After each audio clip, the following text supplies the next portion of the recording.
Magandang hapon mga kaluto, ngayon July 6, Saturday 2024 at ito ang mga resulta na lumabas ng ating 2pm draws ng 2D Lotto at 3D Lotto. 2D Lotto 2pm draw result ngayong hapon ng July 6, Saturday 2024 at ito ang mga sumusunod na lumabas.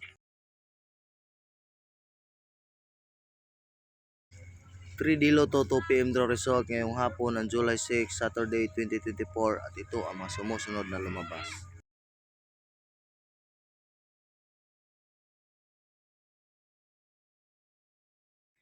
'Congratulations sa lahat ng ating mga lucky winners. Kung gusto mo maging updated sa aking mga videos, paki-like and follow na lang. Thank you for watching. I love you all.